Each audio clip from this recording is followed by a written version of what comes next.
Varicose veins కి సరైన చికిత్స కోసం సంప్రదించండి ఎవిస్ హాస్పిటల్. నమస్తే, welcome to India's largest digital media network Suman TV. ఈరోజు మనతో పాటు ఉన్నారు మోటివేషనల్ స్పీకర్ మరియు లాంగ్వేజ్ ట్రైనర్ విజయ బంగారు గారు. మేడంతో మాట్లాడి కొన్ని విషయాలు తెలుసుకుందాం. నమస్తే అండి. నమస్తే అండి. మ్యామ్, కల్కట్టా విషయం జరిగి అప్పుడే 4 మంత్స్ దగ్గరలో ఉంది. అసలు కేసు అప్డేట్ ఏంటంటారు? ఇప్పుడు ఎలా నడుస్తుంది? మీరు అన్నట్టుగా కోల్కత్తా ఇన్సిడెంట్ జరిగి దాదాపు నవంబర్కు 4 మంత్స్ అవుతున్నదండి. సో అప్డేట్స్ అనేవి ఇంకా మనకి ఎప్పటికప్పుడు మనకి కొత్త కొత్త న్యూసే వస్తున్నాయి. కానీ మనం అందరం దేనికోసం ఎదురు చూస్తున్నామంటే ఒక జడ్జిమెంట్ వస్తుంది. మళ్ళీ ఇదివరకు చెప్పినట్టుగానే బాధితురాలి కుటుంబానికి ఊరట జరుగుతుంది, చనిపోయిన అమ్మాయికి మనశ్శాంతి దొరుకుతుందని అనుకున్నాం. కానీ ఆ రోజు ఎప్పుడు వస్తుందో మనకైతే తెలియటం లేదండి. తొందరలో వస్తుందని అనుకుందాము. సో మన చంద్రచూడ్ గారు రిటైర్ అయిపోయిన తర్వాత 11th నుంచి ఈ కేసు గురించే, అంటే ప్రతిరోజు ఈ కేసు విచారణ జరుగుతున్నది. సో అట్లాగే మొన్న 11th కూడా జరిగింది.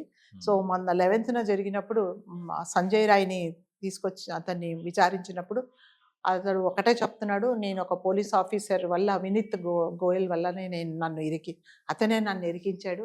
కొంతమంది అందరూ కలిసి నన్ను చేయని తప్పుకు నన్ను ఇందులో ఇరికించి నన్ను బాధ పెడుతున్నారు.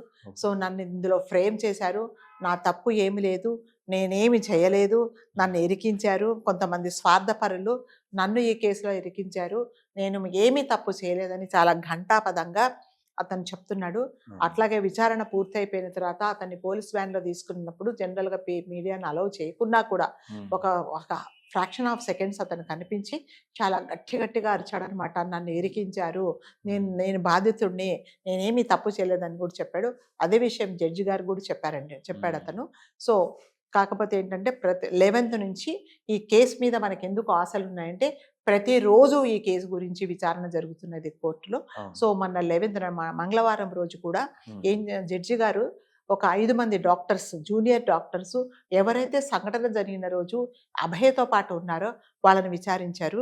5 మందితో అబ్బాయిలు, 2 అబ్బాయిలు, 3 అమ్మాయిలు, 2 అబ్బాయిలు ఉన్నారు. సో వాళ్ళని ఏం చేశారంటే మంగళవారం 2, బుధవారం 2 విచారించారండి.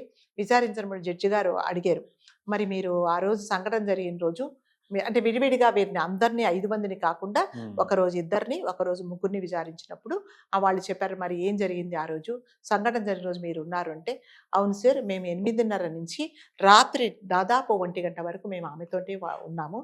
సో ఆమెతో మరి ఉన్నప్పుడు ఆవిడ మెంటల్ కండిషన్ ఎలా ఉండింది, మరి తను ఏదైనా ఈ హాస్పిటల్లో జరిగే అక్రమాల గురించి ఏమన్నా మాట్లాడారా, లేకపోతే తను మెంటల్గా ఏదన్నా డిస్టర్బ్ అయినట్టు ఉన్నారా, డల్గా ఉన్నారా అన్నప్పుడు ఏమీ లేదండి, ఆ రోజు షీ వాస్ నార్మల్, ఎటువంటి ప్రాబ్లం లేనట్టే ఉన్నారు, మాతో బాగానే ఉన్నారు, మేము ఫుడ్ కూడా ఆర్డర్ చేశాము, ఆ ఫుడ్ మాకు దాదాపు 12:40కి వచ్చింది.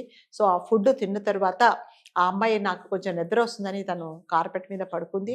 సో మేము ఏం చేశామంటే తను పడుకుంది కదా అని చెప్పేసి నేను సెమినార్ హాల్లో నుంచి నేను కిందికి వెళ్ళిపోయాను. ఇంకొక కలీగ్ కూడా రౌండ్స్ కోసం వెళ్ళిపోయాడని చెప్పారు. నెక్స్ట్ డే ఏమైందంటే మళ్ళీ బుధవారం రోజు మిగిలిన 3 కూడా అడిగారనమాట, మరి ఏం చేశారు మరి అంటే, మీరు వాళ్ళు చెప్పినట్టుగానే మేము ఆ రోజు ఉన్నాము, దాదాపు 1 గంట వరకు మేము అక్కడే ఉన్నాము, ఎటువంటి విషయాలు కూడా మాట్లాడలేదు.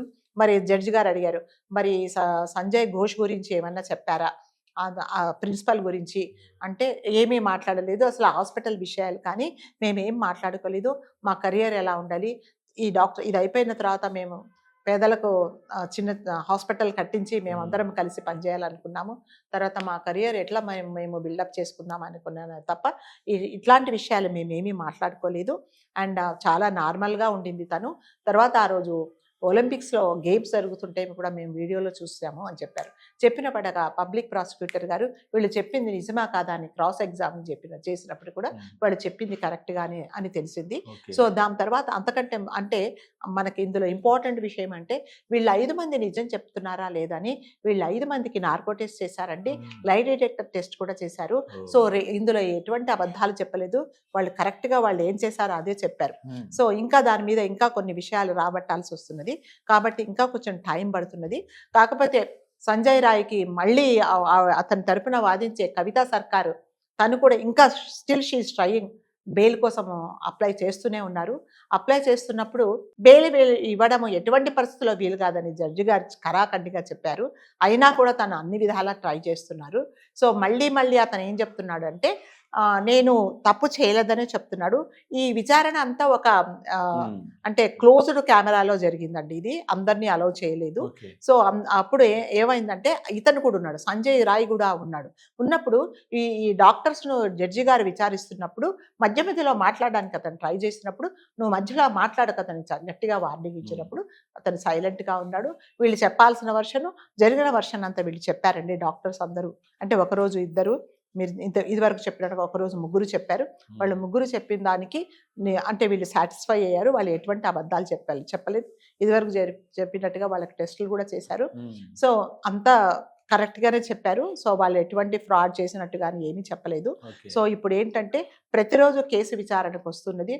ఎప్పటికప్పుడు అప్డేట్స్ అనేది మనకు తెలుస్తాయి. కాబట్టి అట్లీస్ట్ మళ్ళీ ఈసారైనా అంటే ఎప్పుడైనా సరే మనకు న్యాయం జరుగుతుంది.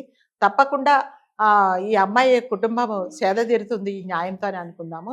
కాకపోతే ప్రతి ఒక్కరికి తెలుగు సందీప్ ఘోష్ అనే ప్రిన్సిపల్ 90% అతనే చేయించాడని అందరికి తెలిసినా కూడా అతన్ని ఈ కేసు గురించి అతన్ని అరెస్ట్ చేయలేదు. అతనికి ఆదాయానికి మించి అంటే తనకు వచ్చిన దానికంటే ఎక్కువ ఆస్తులు ఉన్నాయనే నెపం మీదనే అతను అరెస్ట్ చేశారు. కానీ ఇతన్ని అంటే ఈ కేసు విషయం మాత్రము అతనికి ఏమీ సంబంధం లేనట్టుగానే ఉంటున్నారు. సో ఇది అందరికీ జగమెరిగిన సత్యమే. అయినా కూడా కొన్ని విషయాలు ఎలా ఉంటాయంటే మనం కంటితో చూసినా కూడా నిరూపించలేని పరిస్థితి ఉంటుంది. ఇలాంటి పరిస్థితి ఇక్కడ కూడా ఉన్నది. సో చూద్దాము, మళ్ళీ మనకు కూడా తప్పకుండా న్యాయం జరుగుతుందని మనం అందరం ఆశపడదాము. So we want justice. ఎప్పుడైతే నిజంగా ఫైనల్గా ఎప్పుడు తీర్పు వస్తుందో, నేరం చేసిన వాళ్ళకి ఎప్పుడైతే శిక్ష పడుతుందో ఆ రోజే మనం అందరం సంతోషంగా ఉంటాము. కాబట్టి మనము ఫైనల్ జడ్జిమెంట్ కోసం మనం అందరం ఎదురు చూద్దాం. తప్పకుండా మేడం. మనిషి ఒక ఆశాజీవి, న్యాయం జరుగుతుందనే ఆశిద్దాం. జరిగిన రోజు ఖచ్చితంగా అంటే ఇప్పుడు న్యాయం జరుగుతుందని మనకి ఎందుకంటే ఇదేదో మనం అనుకుని ఈ కేసు యూటర్న్ తీసుకున్నారు, చంద్రచూడ్ గారు వెళ్ళిపోగానే ఇలా జరుగుతుంది అంటే ఇది కేసు తప్పుదారి పడుతుందని అలా ఏం జరగలేదండి. అంటే ఇది వరకు లాగా కాకుండా ప్రతిరోజు ఈ కేసు మీదనే ఈ కేసు కోసమే విచారిస్తున్నారు. కాబట్టి మనకందరికి హోప్స్ ఏంటంటే తప్పకుండా మనకు న్యాయం జరుగుతుందని మనం అందరం ఆశపడతాం. Absolutely ma'am. Court next hearing ఎప్పుడన్నా ఏమన్నా డేట్ లేదండి, ప్రతిరోజు జరుగుతుంది. ప్రతిరోజు జరుగుతూనే ఉన్నది. ఇంకా అందుకని అది ఎప్పుడు ఫైనల్ హియరింగ్ అనేది ఇంకా ఇప్పటి వరకు చెప్పలేదు. ఇంకా they are collecting some more documents, some more evidences కూడా they are collecting. Absolutely ma'am. Final hearing announcement జరుగుద్దని ఎప్పుడు జరుగుద్దని కొంచెం త్వరలోనే ఆశపడదాం. అట్లీస్ట్ ఇవాళ రేపు అన్నట్టుగా ఏదో ఒక రోజు దేనికైనా ఒక ప్రాబ్లం వచ్చినప్పుడు ఒక సొల్యూషన్ ఉన్నట్టు దీన్ని కూడా తప్పకుండా మంచి సొల్యూషన్ దొరుకుతుందని మనం అందరం ఆశపడదాం. ఖచ్చితంగా న్యాయం జరుగుతుందని కోరుకుందాం. We want justice. We want justice.